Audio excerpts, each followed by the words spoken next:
Hoje a gente vai conversar um pouco sobre o Salmo 23, iniciar o estudo desse salmo aqui no podcast. E eu gostaria de convidar você para vir junto com a gente e para se aprofundar na palavra de Deus, nas Escrituras, junto conosco. Se você não me conhece, seja muito bem-vindo. Eu me chamo Aimee e aqui nesse canal a gente fala sobre teologia, sobre estudos bíblicos e também sobre vida literária, sobre livros que eu estou lendo. E através de tudo isso a gente tenta fazer uma articulação, muitas vezes, com a fé e com a nossa cultura e com a nossa sociedade. Mas nosso objetivo principal é te aproximar de Jesus, é te apresentar as boas novas e permitir com que você se aprofunde em conhecimento do Senhor Jesus. E, enfim, se você gosta desse tipo de conteúdo, eu já quero te convidar a se inscrever aqui embaixo para que você não perca os próximos vídeos que vão sair mais pra frente. A gente vai se aprofundar no Salmo 23, e eu acho que é a primeira vez que a gente está estudando um salmo aqui no podcast. E antes, eu acho interessante a gente começar falando, né?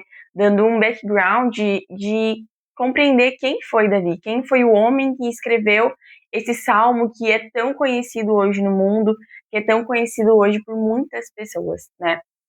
Davi, ele foi um homem que até a própria Bíblia o retrata como um homem segundo o coração de Deus, né? Quando Saul, que era até então o primeiro rei de Israel, né, o rei de Israel vigente na época, quando Saul, ele é destituído desse cargo por Deus, quando Deus o rejeita como rei de Israel, devido ao seu orgulho, devido às suas posturas de rebeldia perante o Senhor, ele institui, o próprio Deus institui Davi como sendo o novo rei de Israel.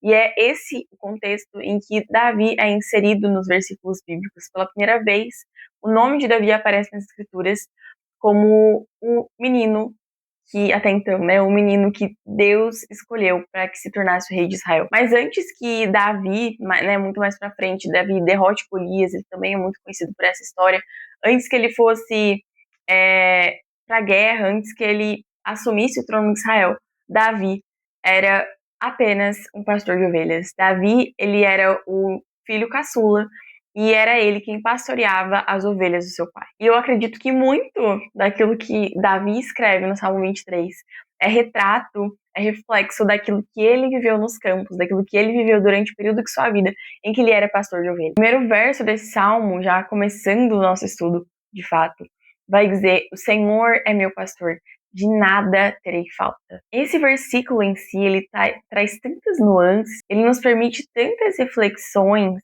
né, que talvez daria até um vídeo inteiro sobre ele. Mas a primeira coisa que esse versículo nos aponta é sobre o caráter de Deus.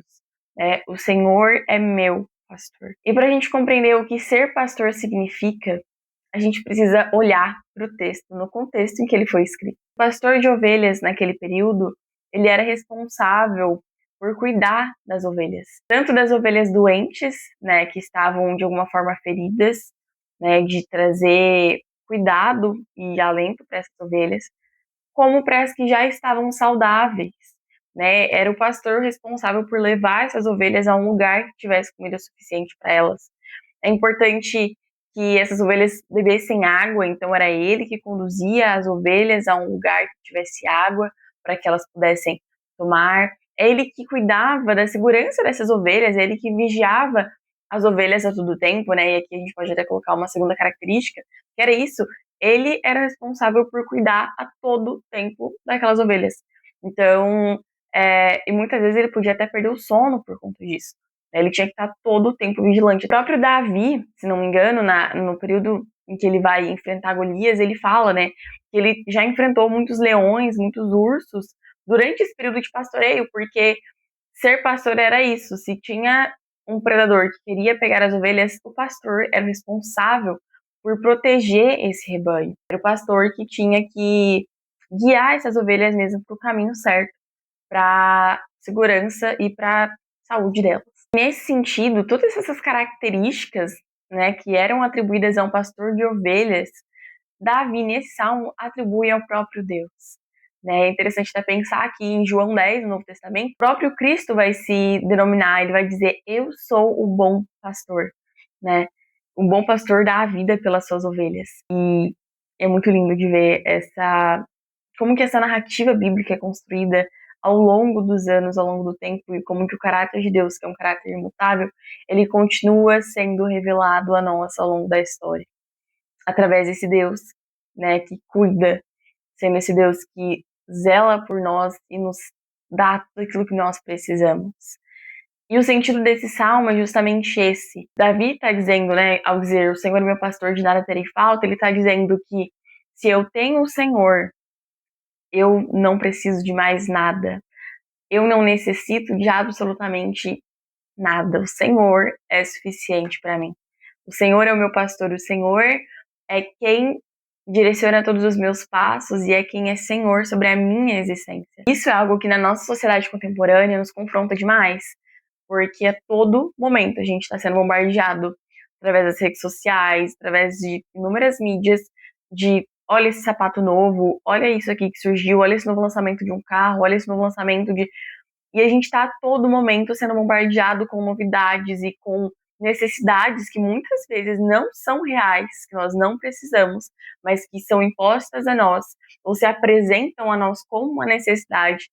E a gente é a todo momento tentado a cobiçar aquilo que o outro tem, ou desejar aquilo que nós não temos.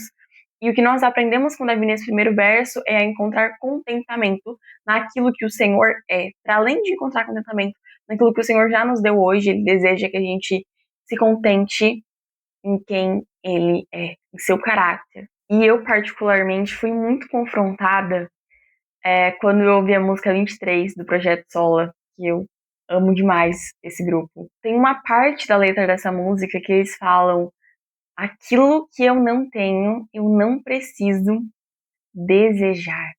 E aqui, gente, pra mim, pelo menos, é muito confrontador. Porque esse salmo nos lembra de que nós temos tudo aquilo que nós precisamos no Senhor. É compreendermos que aquilo que nós não temos, nós não precisamos, porque o Senhor é suficiente. Isso me lembra a passagem lá em Êxodo, quando Deus se revela a Moisés. E ele, né, Moisés fala, mas Deus, quando me perguntarem quem o Senhor é, o que eu vou falar para esse povo? E Deus fala, diga que o eu sou veio até você. Né? Eu dei uma parafraseada aqui, mas é isso. Deus se põe diante de Moisés, coloca diante dele como eu sou. E é isso, o Senhor é. Ele é aquilo que nós almejamos, ele é o único capaz de satisfazer a nossa alma, sabe? E é muito interessante pensar como que ele não fala eu serei, eu fui, ele fala eu sou.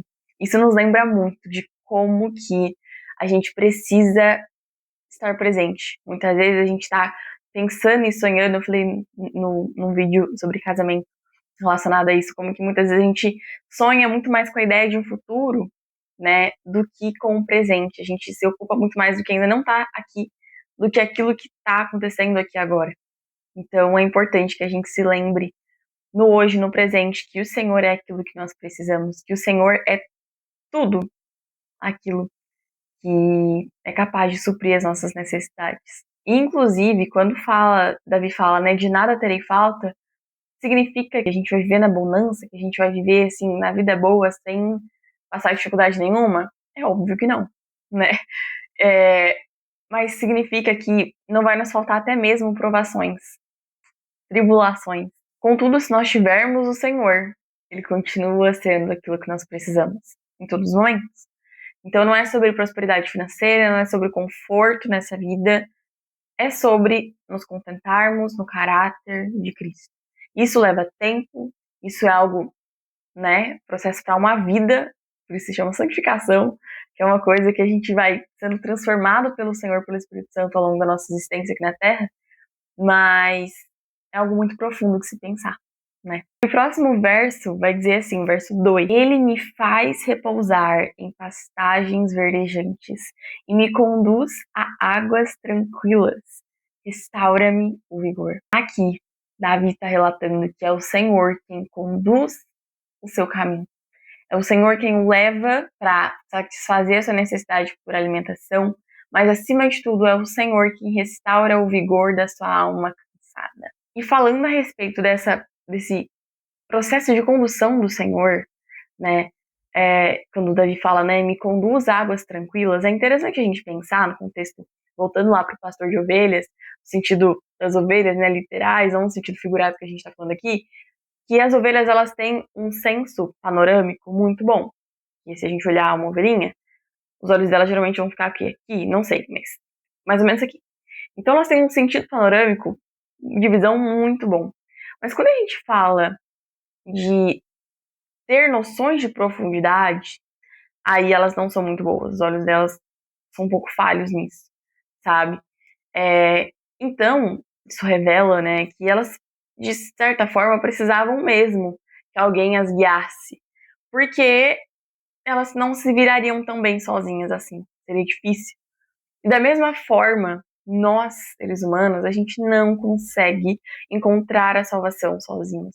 A gente não consegue se salvar sozinhos. A gente depende do Senhor. A gente depende de que o Senhor, com seu Espírito Santo, nos guie e nos conduza segundo a sua vontade, nos guie e nos conduza até Ele, para que Ele nos encontre, para que nós sejamos encontrados por Ele. Além disso, falando das ovelhas, isso também revela que elas não tinham uma percepção muito certa, assim, ideal da realidade, né? Uma percepção acurada de saber onde está fundo, onde não está no pasto. Talvez elas ficassem um pouco perdidas nesse sentido, né? Isso também nos mostra que apenas Deus pode nos levar a uma compreensão ampla, uma compreensão clara da realidade, para nós vermos o mundo da forma com que ele de fato é, porque conhecendo a verdade, que é Cristo, nós passamos a compreender o mundo por inteiro de uma forma muito mais, da forma correta, né, da forma com que Deus designou para ser. Por último, no verso 3, Davi vai dizer: guia-me pelas veredas da justiça, por amor do seu nome. Isso nos mostra, mais uma vez, que somente o Senhor pode nos trazer contentamento. Que a gente caminha por essa vida, seja pelas bonanças, pelas partes, de alguma forma, que não são prazerosas, que não são confortáveis, ou então pelas tempestades, pelas partes da nossa vida que não são tão prazerosas assim, que são de alguma forma desagradáveis e que podem até nos trazer algum sofrimento.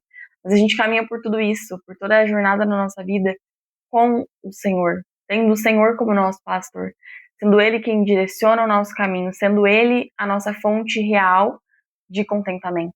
Nós podemos confiar na direção do Senhor plenamente, porque Ele é imutável, seu caráter é imutável, o caráter de Deus, o caráter de Cristo é plenamente fidedigno. Então, nós podemos confiar naquilo que Ele tem nos direcionado a fazer, nós podemos confiar inteiramente em quem Ele é e para onde Ele tem nos levado, porque Ele é soberano. Era isso que eu tinha para compartilhar com vocês aqui no vídeo de hoje. Eu espero que vocês tenham gostado desse estudo, dessa reflexão. Se isso te fez pensar algumas coisas, se isso te abençoou de alguma forma, por favor, comenta aqui embaixo. Se você tem recomendações de vídeos, de ideias de vídeos, também fique à vontade para comentar aqui. Não se esqueça de se inscrever embaixo e de curtir o vídeo, que daí o YouTube leva esse vídeo para outras pessoas. Muito obrigada por ter me escutado ou me assistido por aqui. E eu encontro vocês no próximo episódio. Até lá!